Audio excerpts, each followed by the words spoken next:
Hi, so thank you for joining us. And first of all, our solidarity for the people of Nepal and in these tough times, you joining us. So thank you for that. So I'd just like to begin first. I understand that you were at the site of the protest yesterday and you were documenting the protest out there. So can you just recount and take us through that? What did you witness? How it all unfolded? Uh, First of all, thank you for reaching out. This is a very a big moment for us maybe to speak out our voices to the entire world.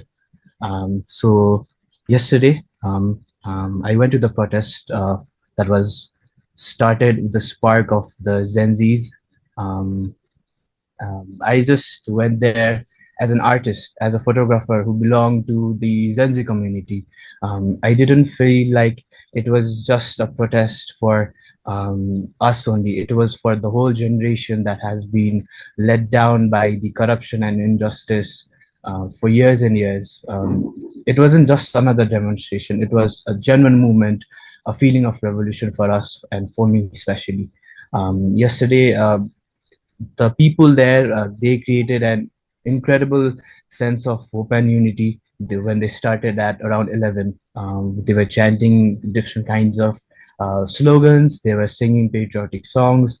It was definitely a very powerful and empowering movement which was peaceful at the beginning, but it completely changed when the crowd started growing, and then it approached the parliament at the Baneshwar. The atmosphere was completely changed.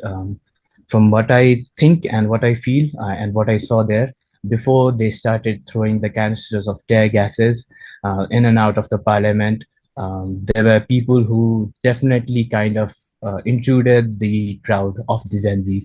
They did not look at all Gen Zs. They looked probably they were um, sent by someone to intrude the protest.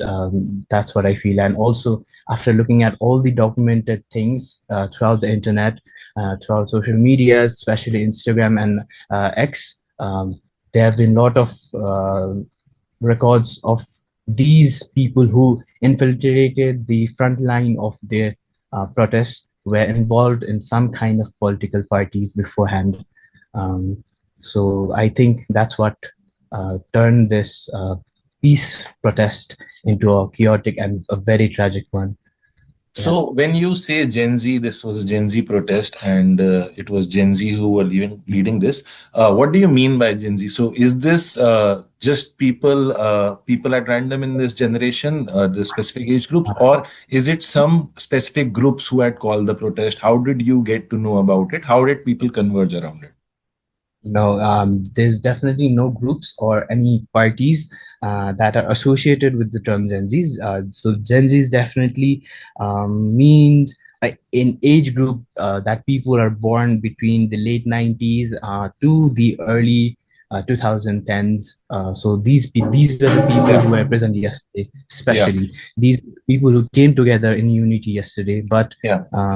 there were lots of other peoples who were much older or much younger than them. You can definitely see there were lots of different kinds of people, lots of people from different age groups yesterday at the protest. So these So protests were called from social media itself. Were like, how did people get to know that there was a protest going to happen and we have to converge? yes, it was definitely brought out through social media.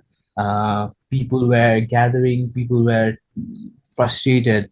Um, if you have seen some videos over the internet from Philippines, Indonesia, Bangladesh, Yeah, they're calling out people or the corrupted people or the politicians for yeah, uh, being spending the tax money for their luxurious lives. yeah, So yeah, that movement started in Nepal as well, yeah. especially in TikTok. They started calling out these peoples, these Nepo kids who've been like living luxurious lives outside of Nepal. Yeah. Uh, So their best time. actually want you to elaborate on this because this is something I wanted to talk to you about. What we as international media covering this.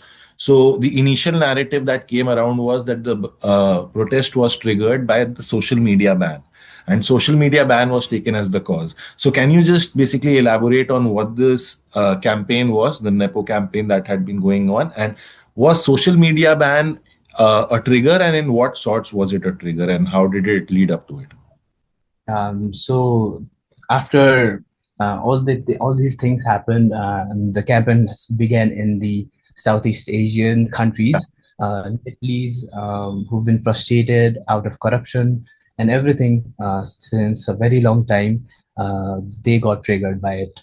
Uh, they were completely triggered by it, especially the Gen Zs, Yeah, the new generation kids who have been following this TikTok things, Instagram things. All these people who they follow, call them influencers, turned out to be related somehow with corruptions, related with political parties and everything. And once they started calling them out in public and internet, they completely ignored.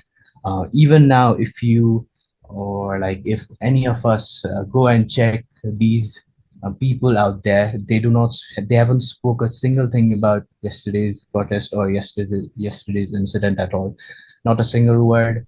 And people are still outraged. They have been pouring things into these corrupted people's Instagram. Some of them have already deleted their account, disabled their accounts. um, yeah, yeah, that's what yeah, caused it. yeah. That's what's the How long has this Nepo, basically calling out the nepotism going on, this campaign in I country? think it's been like 2 to 3 weeks max, not much long, Okay. because Okay. So this before is a that, really um, uh, something that spiraled out of control really quickly. So that's what you say. yeah, Okay. and right now all these videos, this campaign videos of Nepo kids being exposed Yeah. from Insta, from especially from TikTok, it's been removed. Um, and as reports and as not medias, but as reports have said, because TikTok has been officially re-registered and uh, under control of the government, Yeah. these types of videos, these type of contents have been removed from the platform itself. Yeah. That's complete control of the government because they don't want people to see it. Okay, so we know that what happened in the social media ban, and they basically banned TikTok and the other apps and portals.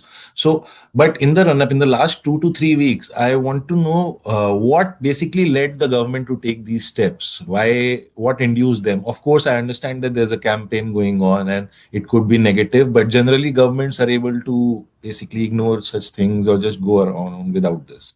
So why was the government forced to basically take this step around social media ban?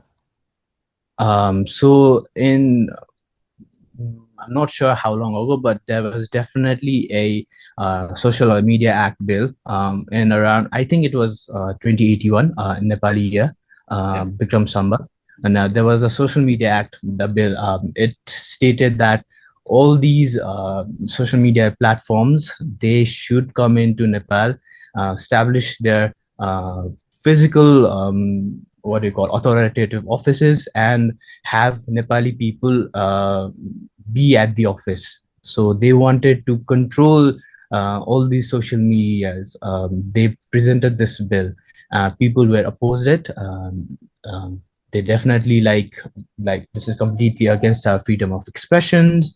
This is not our right. So they completely opposed this. Then it kind of cooled down, is what I think I should say. It like people did not care about it that much.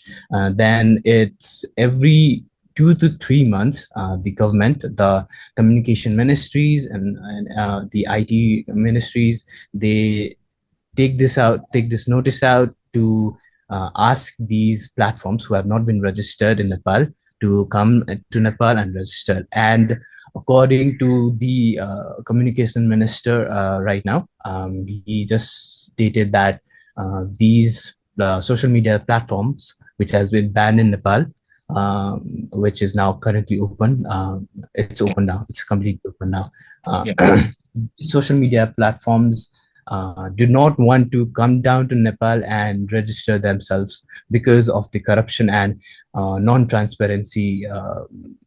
They do not want to come down and put their offices in Nepal. They stated this. It was said by the communication minister yesterday, I guess. Okay.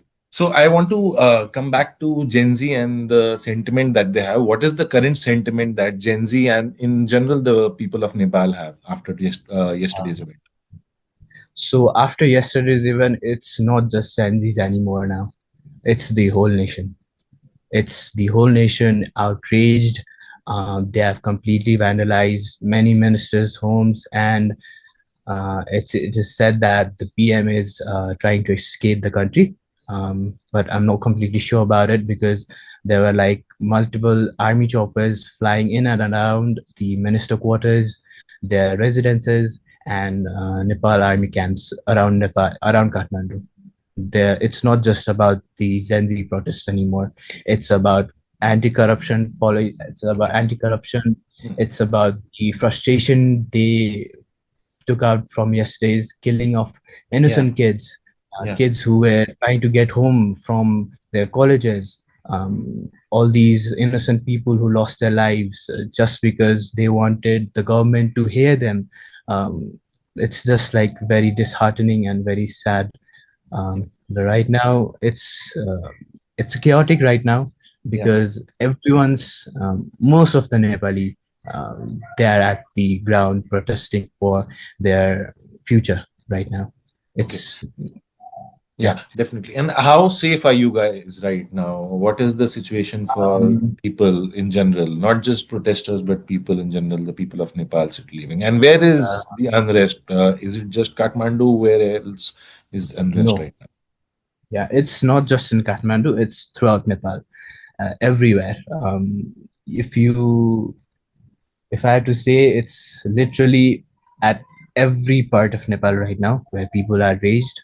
They have been destroying these, vandalizing, going into these politicians' houses, which are completely empty right now because they have already Yeah, shifted to a safer place. They have been calling out private yeah. helicopters, army helicopters, to get them to a safe place.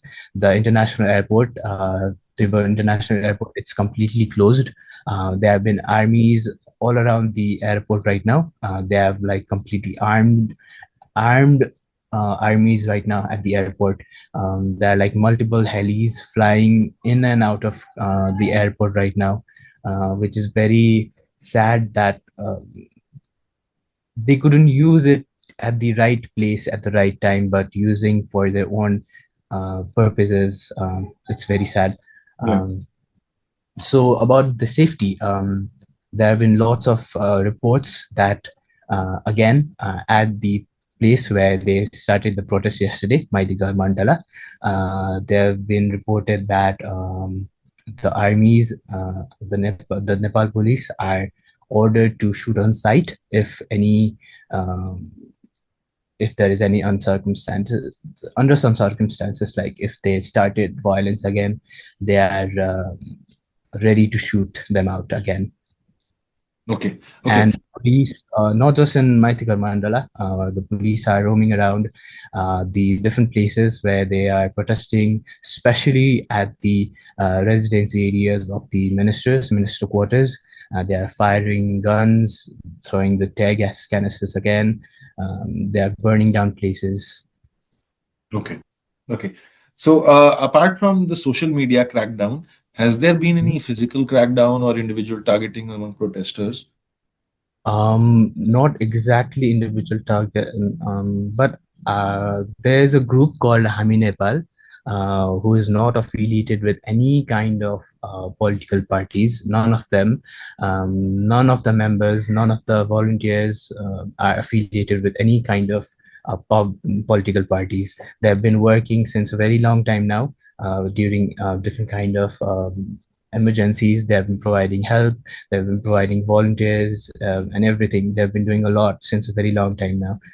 Even today and yesterday, the Hami Nepal group, the Hami Nepal team has been scattered at different places, helping people around, trying to keep them safe as possible, as safe as possible. Today, one of the members, he just sent a group message. There's a group. They sent a group message stating that the Hami Nepal group has been targeted by the police officers. Every individual related to the Hami Nepal group has been targeted and under surveillance of the police and the government. Yeah, so we actually have a name, in fact, that's doing round in media, Sudan Gurung, who's the president of Hami Nepal. Yeah, he's the And one. he Yeah, basically he's he's the also guy. being portrayed as the face of the protest in some places. So what can you tell us about him and Hami Nepal? I do not actually personally know him. I just heard about him. He's been doing all kind of volunteering things. He's been doing since this a very long time now. I Okay. really don't know him that personally, but he has been doing Is he till a now popular is figure like in very Nepal? great. He yes, Hami Nepal has been doing this since a very long time. I think even before the earthquake in 2015, they've been doing a lot of volunteer works. He's a very popular. He's probably one of the popular figures in Nepal. Okay. Okay. So I think they have also started protests around here. Some people are making noises. yeah, But they're definitely coming here as well. got it. Oh, Okay. it's in your vicinity right now. That's what you Yeah. see. Oh, okay, okay. Yeah, I it's just like at the road. My house is a little bit inside of the main road. I could hear the people out crying, chanting things. okay, okay. So I hope it's safe for you right now, and we can Yeah, just. yeah, Yeah. it's safe right Okay. now. So I hope yeah, I so. have one more That's question. So basically, I wanted to elaborate a little on the. Basically, I understand the Nepo Kids campaign that was going on in the lead up to it, but what triggered that campaign in terms of, and we understand that this is a situation that is not the nepotism and nepotism in the bigger spaces is not something that is just specific to Nepal. It's in Mhm. across the world. So what is it that the Gen Z or the youth of Nepal is actually facing today, and what is the situation like? Why is there satisfaction? Sorry. So yeah, the Nepo Baby campaign, as I said earlier, it's like accusing them of enjoying the lavish lifestyles and everything. Yeah, People were tired of it. Yeah, they've seen their parents work hard, earn their hard work money. All these money get into taxes, and these tax money get into these nepo kids' lifestyles, lavish lifestyles. This was not like the generations before us, they took it like very lightly, but the new generations, they are like fed up with it, like yeah, completely fed up with Nepal struggling with poverty. If you see, still a lot of people lag behind the poverty line. They are like jobless. The new generation people, they cannot find proper jobs. It's like so difficult for us young people to find proper jobs. um, it's the harsh reality, and people do not want to go out and go out to abroad and work their asses off, sorry for the language, day and night. They do not want to do that. They want to do something in Nepal, but because of the corruption, all these things happening, um, they are like frustrated. They do not want to go out. They want to do something in Nepal, but they cannot. They are not being able to. So I think the corrupted system, the economic inequality between everything, and the mediocrity of these nepo babies, and exposing them. I think that's the thing what happened. okay, okay. So I'd once like again like to say thank you so much. Thank you so much for joining us, and I hope we sincerely hope that the situation improves soon for Nepal, and we sincerely hope that the people have a better say and the future is a better one for the people of Nepal. Yeah. Thank you Thank you so so much. much. I thank you so much.